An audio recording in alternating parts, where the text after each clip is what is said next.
আমার নাম সাদ। আমি খুব অন্যরকম একটা ছেলে। কোনো বাজে ছেলেদের সাথে আড্ডা দেওয়া এসব আমার একদমই পছন্দ না। আমি সবসময় একা থাকতে পছন্দ করি। এসব প্রেম ভালোবাসা কোনো কিছুর প্রতি আমি আসক্ত ছিলাম না। তবে হ্যাঁ, আমার একটা খারাপ অভ্যাস আছে, সিগারেট খাওয়া। এটা আমার একটা দুর্বলতা বলতে পারেন। আমি একদিন আমার খালার বাসায় যাই বেড়াতে। একদিন আমার খালা বলল, বাসার একটু দূরে একটা মেলা হচ্ছে, তুমি যাও, গিয়ে ঘুরে আসো। তো পাশের বাসার একটা ছেলে নাম শুভ। ছেলেটা অনেক ভালো, অনেক ভদ্র। তাকে নিয়ে বের হই। পরে দুজনে একসাথে মেলায় যাই। আমরা দুজন ঘুরে ঘুরে মেলা দেখছিলাম।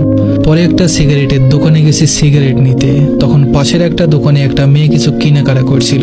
আমি একবার তাকিয়েছিলাম। আমি সিগারেট নিয়ে অন্য এক জায়গায় দাঁড়িয়ে খাচ্ছিলাম। তখন খেয়াল করলাম যে ওই মেয়েটা আমার দিকে একটু পর পর তাকাচ্ছে। এর মধ্যে আমার সাথে যে ছেলেটা ছিল তার সাথে আমার ভালো পরিচয় হয়ে যায়। ধরেন আমরা অল্প সময়ে ভালো বন্ধু হয়ে গেছি। পরে আমার ফ্রেন্ড মানে শুভ বলল, ভাই ওই মেয়েটা তোমাকে মনে হয় পছন্দ করে ফেলেছে, দেখো একটু পর পর তাকাচ্ছে। আমি বললাম, আমাকে আবার কে পছন্দ করবে?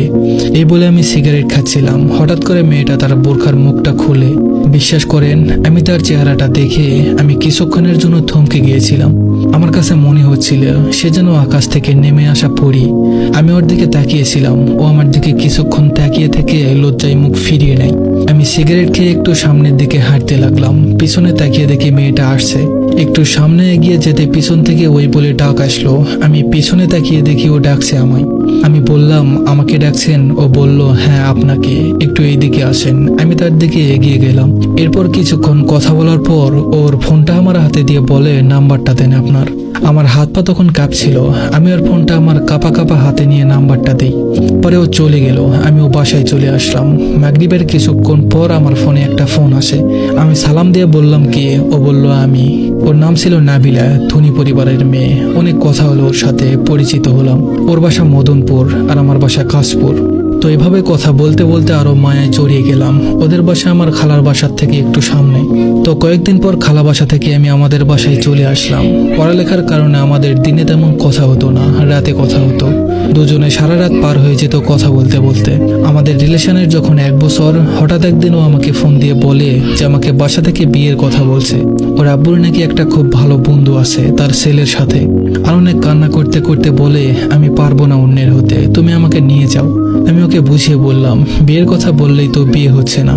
ও বলল, আমার অনেক ভয় হচ্ছে, তুমি এসে আমাকে নিয়ে যাও। আমি বললাম, আচ্ছা ঠিক আছে, কালকে দেখো তোমার আব্বু কি বলে। যদি বলে বিয়ে দিয়ে দিবে, তাহলে বিকেলের আগে কোচিং এর নাম করে বের হয়ে এসো, আমি এসে তোমাকে নিয়ে যাব। পরের দিন সকালে হঠাৎ করে ওদের বাসায় ওর আব্বুর বন্ধুর ছেলেকে নিয়ে আসে দেখানোর জন্য। ও তখন সরাসরি ওর আব্বু আম্মুকে বলে, আমি এই বিয়ে করতে পারবো না, আমি একজনকে ভালোবাসি, আমি তাকেই বিয়ে করব। পরে ওর আব্বু ওকে অনেক মারধর করে। পরে বলে, আচ্ছা ঠিক আছে, তুমি রেডি হও, ওরা দেখে যাক, পরে না হয় না করে দিব। পরে ও বিশ্বাস করে ওদের সামনে সেজে যায়। ওকে দেখে ওনাদের অনেক পছন্দ হয়ে যায়। পরে ছেলের বাবা বলে, তাহলে আমরা আংটি পরিয়ে নিয়ে যেতে চাই। ওর আব্বু বলে, ঠিক আছে। পরে ওদের সামনে ওকে আংটিটা পরিয়ে দেয়। ও আমাকে ফোন দিয়ে অনেক কান্নাকাটি করে আর আমাকে সবকিছু বলে। আমি বললাম, ঠিক আছে, তোমার কিছু জামা কাপড় নিয়ে আমি একটা জায়গার নাম বলছি, ওখানে আসো, আমি আসছি। ও বলল, আচ্ছা ঠিক আছে। পরে তাড়াতাড়ি করে কিছু টাকা নিয়ে বের হয়ে গেলাম। আমি আমার বলা জায়গায় দাঁড়িয়ে থাকি। দুপুর 2টা থেকে দাঁড়িয়ে থাকতে থাকতে প্রায় সন্ধ্যা হয়ে যায়, কিন্তু ও আর আসে না। আমার ফোনও ধরে না, আমার মেসেজের কোনো রিপ্লাইও দেয় না। পরে আমি বাসায় চলে আসলাম আর ভাবলাম ও হয়তো ওর বাসা থেকে ওর আব্বুর জন্য বের হতে পারেনি। আমি পাগলের মতো ওকে ফোন দিচ্ছি, কিন্তু কোনো রিপ্লাই নেই। পরে রাত 11টার পর আমাকে অন্য একটা নাম্বার থেকে ফোন দেয়। আমি ফোন ধরতেও বলে, আমি নাবিলা, এটা আমার আম্মুর ফোন।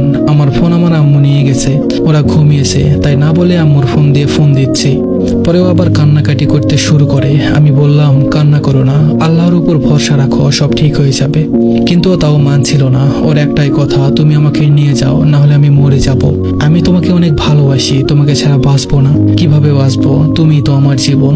জীবন চলে গেলে কিভাবে বাঁচা যায় বলো?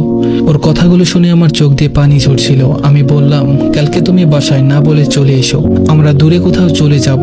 ও বলল, আচ্ছা ঠিক আছে। পরে আমি আমার খালার বাসায় আন্টির ছেলের সাথে যে পরিচয় হয়েছিল ওকে ফোন দিয়ে সব বলি। ও বলল, আচ্ছা দেখি কি করতে পারি।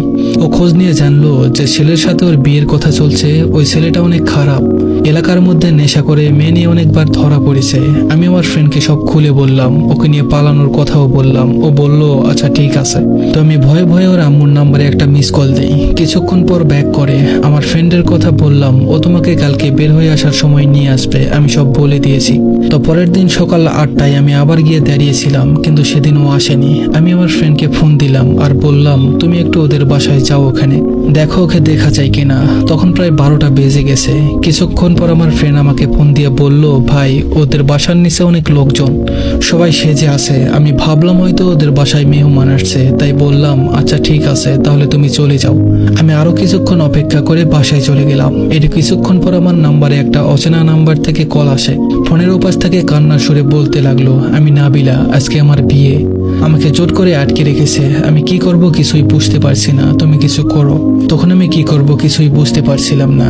আমি আমার বন্ধুকে বললাম, তুমি ওদের বাসায় যাও, কিন্তু ও গিয়ে কিছুই করতে পারলো না। ওর বিয়ে হয়ে গেছে ততক্ষণে। ওর বিয়ের কথা শুনে আমার পায়ের নিচ থেকে মাটি সরে গিয়েছিল। পরে নাবিলা ওর শ্বশুর বাড়ি চলে যায়। গিয়ে একটা ফোনের ব্যবস্থা করে আমাকে ফোন দেয়। ও ঠিকমতো কথা বলতে পারছিল না। আমি কান্না করতে করতে বললাম, তোমার আর আমার একসাথে থাকা আমাদের ভাগ্যে ছিল না। ও বলল, তুমি আমাকে নিয়ে যাও, না হলে আমি আত্মহত্যা করব। আমার তখন মনে হচ্ছিল যে আমার বুকটা ফেটে যাবে, তাই ফোনটা কেটে দেই। পরে সারা রাত কান্নাকাটি করি। বাইরে নদীর পাড়ে বসে আমার ফ্রেন্ডরা আমাকে অনেক বোঝায়, কিন্তু তখন নিজেকে আর কন্ট্রোল করতে পারলাম না। তাই ইচ্ছে মতো সিগারেট আর অন্যান্য নেশা করে ফেলি। পরে রাতটা এইভাবেই পার হয়ে যায়। সকালে আমি আমার খালার বাসায় চলে যাই। পরে আমার ফ্রেন্ডকে নিয়ে যাই ওদের বাসায়। বাসার নিচে যেতেই দেখি সবার চোখে পানি, বাসার ভেতরে কান্নাকাটির আওয়াজ। পরে আমার ফ্রেন্ডকে বললাম, কি হয়েছে জিজ্ঞেস করো। ও জিজ্ঞেস করার পর ওদের কথা শুনে আমি ওখানেই বসে পড়ি। ওরা বলে নাবিলা নাকি আত্মহত্যা করেছে। আমি আর নিজেকে ঠিক রাখতে না পেরে জিজ্ঞেস করলাম, ও কোথায়? বলল উপরে। আমি এক দৌড়ে গিয়ে দেখি প্রাণহীন একটা পরী লাশের খাটে শুয়ে আছে। আমি একটা চিৎকার দিয়ে বললাম, তুমি আমাকে রেখে কেন গেলে? আমাকে নিয়ে যাওনি কেন? তুমি আমার সাথে বেইমানি করতে পারলে কিভাবে? পরে ওখানে থাকা সবাই জিজ্ঞেস করলো যে ছেলেটা কে। পরে আমার ফ্রেন্ড বলল, এটাই সেই মানুষ যার জন্য আজকে আপনাদের মেয়ে এভাবে পড়ে আছে।